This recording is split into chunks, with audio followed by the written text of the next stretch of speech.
నమస్కారం. కాంక్రీట్ అడవుల గందరగోళం వదిలేసి కాసేపు ప్రశాంతమైన ప్రకృతి ఒడిలోకి వెళ్దామా? ఈరోజు మనం ఎంత సరిపోతుంది అనే ఒక అద్భుతమైన మ్యూజికల్ పోయెట్రీని విశ్లేషించుకోబోతున్నాం. అంతులేని పరుగున ఆపేసి నిజమైన ప్రశాంతతనెలా చేరుకోవచ్చో ఒక అందమైన కథలా తెలుసుకుందాం. ఇక సూటిగా అసలు విషయంలోకి వచ్చేద్దాం. మన బ్యాంక్ బ్యాలెన్స్ చూసుకున్నప్పుడల్లా మనల్ని వెంటాడే అతిపెద్ద ప్రశ్న ఒకటుంది. అదేంటంటే, సంతోషంగా ఉండటానికి అసలు మనకి ఎంత డబ్బు ఉంటే సరిపోతుంది? కోట్లు సంపాదించినా ఇంకా ఏదో కావాలనే ఆరాటమెందుకుంటుంది? ఆలోచించాల్సిన విషయమే కదా. ఈ ఆధునిక జీవితం ఎలా మారిపోయిందంటే ఒక అంతులేని పరుగుల వలయంలా తయారైంది. అడవిలో ఒక పచ్చని చెట్టు ఎంత స్వేచ్ఛగా సహజంగా ఎదుగుతుందో చూశాం కదా. కాని మనిషి జీవితం మాత్రం బాల్యం నుంచే ఒక పందెం గుర్రంలా మారుతోంది. స్కూల్లో మార్కుల కోసం పరుగులెడుతూ మన అందమైన కలలను ఎక్కడో వదిలేస్తాం. ఆ తర్వాత ఏదో ఒక ఉద్యోగం సావిస్తాం. కాని ముఖం మీద నవ్వు మాత్రం పూర్తిగా మాయమవుతుంది. ఫైనల్గా ఈఎంఐలు కట్టడానికే బతుకుతున్నామా అన్నంతగా మన స్వేచ్ఛను కోల్పోతాం. ఇది అక్షర సత్యం కదూ. ప్రకృతిని గమనిస్తే ఒక అద్భుతమైన పాఠం నేర్చుకోవచ్చు. అడవిలో ఏ పక్షైనా జంతువైనా తన ఆకలి తీరగానే ప్రశాంతంగా నిద్రపోతుంది. తనకి అవసరమైనంత మాత్రమే తీసుకుంటుంది. కాని మనమెంత విచిత్రంగా తయారయ్యామంటే జేబులు నింపుకునే క్రమంలో మనసును మాత్రం పూర్తిగా ఖాళీ చేసుకుంటున్నాం. జేబు నిండా డబ్బు ఉండి గుండెలో ప్రశాంతత లేకపోతే అది ఏమాత్రం గెలుపు కాదు, ఖచ్చితంగా ఓటమే. పక్కింటివాళ్ల దగ్గర ఏముందో చూసి అవే మనకు కావాలని ఆరాటపడుతూ రాత్రులు కంటిమీద కునుకు లేకుండా చేసుకుంటున్నాం. ఇవన్నీ ఉంటేనే సంతోషం వచ్చేస్తుందా, లేక ఈ పరుగులో ఇంకేదో ముఖ్యమైనదాన్ని కోల్పోతున్నామా? ఒక్క క్షణం ఆగి ఆలోచిస్తే మనస్సు మౌనంగా ఒక ప్రశ్న అడుగుతోంది. అసలు మనం బతుకుతోంది నిజమైన జీవితమేనా, లేక ఇదంతా ఒక డ్రామానా? మరి సమాజం దేన్ని సక్సెస్ అని పిలుస్తోంది? అసలు మనం దేన్ని నిర్మిస్తున్నాం? ఈ భ్రమల గురించి మాట్లాడుకుందాం. ఇది అచ్చం పైకి పచ్చగా ఏపుగా పెరిగినట్లు కనిపిస్తూ లోపల వేర్లెండిపోయిన చెట్టులాంటి పరిస్థితి. భౌతిక సంపదలకు మానసిక వాస్తవాలకు మధ్య ఉన్న వ్యత్యాసమిది. బయటికి చూస్తేనేమో అత్యంత విలాసవంతమైన ఇల్లు, ఫారిన్ లైఫ్ స్టైల్, సోషల్ మీడియాలో పెద్ద ఫ్రెండ్స్ లిస్ట్ కనిపిస్తాయి. కాని లోపల మనసారా నవ్వడానికి ఒక చిరునవ్వు ఉండదు, గడపడానికి కాస్త సమయం దొరకదు. ఎటు చూసినా ఒక తీరని శూన్యం, ఒక ఖాళీతనం. అందుకే ఇప్పుడు మనం ఖచ్చితంగా ఆగి ఒక ప్రశ్న వేసుకోవాలి.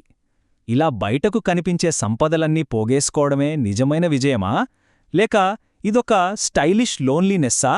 అంటే చూడ్డానికి చాలా ఖరీదుగా కనిపించే ఒక భయంకరమైన ఒంటరితనమా? ఈ గందరగోళం నుంచి బయటపడాలంటే మన ఆలోచనా విధానం మారాలి. అప్పుడే నిజమైన సంతృప్తి అంటేంటో అర్థమవుతుంది. ఇక్కడ ఒక్క క్షణం వేగాన్ని తగ్గిద్దాం. ఈ మొత్తం విశ్లేషణలో అత్యంత బలమైన సందేశం ఇక్కడే ఉంది. ఎంత కావాలో కాదు, అసలు ఎంత సరిపోతుందో తెలుసుకోవడంలోనే ఉంది అసలైన మ్యాజిక్. ప్రవహించే ప్రశాంతమైన నది ఎప్పుడు తన పరిమితి దాటదు కదా. అలాగే మన అంతులేని కోరికల వెంట పడటం వల్ల ఆనందం రాదు. మనకి ఏది ఎంత సరిపోతుందో తెలుసుకోవడం వల్లే నిజమైన సంతోషం దక్కుతుంది. ఈ ఆధునిక ఉరుకులు పరుగుల జీవితానికి అడ్డుకట్ట వేయాలంటే ఎప్పుడో ప్రాచీనులు చెప్పిన ఒక అద్భుతమైన ఆధ్యాత్మిక మార్పు మనకు చాలా అవసరం. మన మూలాల్లోకి వెళ్తే వినా దైన్యేన జీవనం అనే ఒక అద్భుతమైన మాట ఉంది. అంటే అర్థమేంటంటే ఇతరుల మీద ఆధారపడకుండా, ఎలాంటి దైన్యం లేకుండా బతకడం. ఎవరి గుర్తింపు కోసమో పరుగులెత్తటం మానేసి మన ఆత్మగౌరవంతో మనం ప్రశాంతంగా నడవడం. అడవిలో ఏ జంతువు కూడా మరొకరి అప్రూవల్ కోసం బతకదు చూశారా? ఆ సహజమైన స్వేచ్ఛను మనం మళ్లీ అలవర్చుకోవాలి. అలాగే మరో అద్భుతమైన మాట అనాయాసేన మరణం. సంపదను పోగేసుకోవాలనే భారీ భారాన్ని మనం వదిలించుకుంటేనే చివరికి ప్రశాంతమైన ముగింపు సాధ్యమవుతుంది.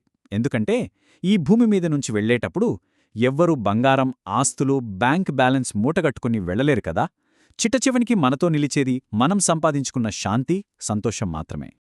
మరి ఈ ప్రాచీన జ్ఞానాన్ని మన నిజ జీవితంలో ఎలా అప్లై చేసుకోవాలి? స్థిరత్వం వైపు, సమతుల్యత వైపు మన ప్రయాణం ఎలా ఉండాలి? డబ్బును గుడ్డిగా వెంబడించొద్దు, జీవితంలో స్థిరత్వాన్ని నిర్మించుకోవాలి. లైఫ్ను కాంప్లికేట్ చేసుకోవద్దు, చాలా సింపుల్గా బతకాలి. ఇదే ఇక్కడ అసలైన మార్పు. ఒక స్వచ్ఛమైన సెలయేరులా జీవితాన్ని ఎంత సరళంగా, ఎలాంటి ఆర్భాటం లేకుండా మార్చుకోవచ్చో ఈ మాటలు మనకు స్పష్టంగా చెబుతున్నాయి. ఈ ప్రశాంతమైన స్థితికి చేరుకోవడానికి మన ముందున్న మార్గాలు చాలా సింపుల్. మొదటిది, మనసును బరువుల నుంచి ఫ్రీ చేయడానికి అనవసరమైన ఆశలను తగ్గించుకోవడం. రెండవది, ఇతరులతో ఎప్పుడూ పోల్చుకోవడం మానేయడం. ఇక మూడవది, గమ్యం చేరాలని గుడ్డిగా పరిగెత్తటం ఆపేసి నెమ్మదిగా నడుస్తూ ఈ ప్రయాణంలోని అందాన్ని ఆస్వాదించడం. ఇల్లు చిన్నదైనా అందులో ఉండే సంతోషం ఆకాశమంత ఉండొచ్చు కదా. ఒక్క మాటలో చెప్పాలంటే బ్యాలెన్స్ ఉంటేనే లైఫ్ స్మూత్గా ముందుకు వెళ్తుంది. భౌతిక సంపదల కోసం పరిమితికి మించి పుష్ చేస్తే అది ఖచ్చితంగా ఫెయిల్యూర్కి, పతనానికే దారితీస్తుంది. ప్రకృతి ఎప్పుడూ ఒక అద్భుతమైన సమతుల్యతతో ఎలా ఉంటుందో మనం కూడా ఆ బ్యాలెన్స్ నేర్చుకుని తీరాలి. ఇక ఈ కథనాన్ని ముగించే ముందు ఒక లోతైన ప్రశ్న మనందరం మనలో మనం వేసుకోవాలి. ప్రశాంతత అనేది నిజంగానే జీవితాన్ని మెరుగుపరిచే పనైతే ఈ పరుగును శాశ్వతంగా ఆపేయడానికి అసలు ఎంత ఉంటే సరిపోతుంది? ఈ గందరగోళమైన రేసును వదిలేసి ప్రశాంతతను అక్కున చేర్చుకోవడానికి ఆ సరిపోతుంది అనే అద్భుతమైన భావనను ఎప్పుడు అనుభవిస్తాం? ఈ ప్రశ్నను ప్రతి ఒక్కరూ తమను తామడుక్కోవాలి. ఆ ప్రశాంతమైన సెలయేటిలాంటి శాంతిని మనస్సులోనే వెతుక్కోవాలి. మళ్ళీ కలుద్దాం.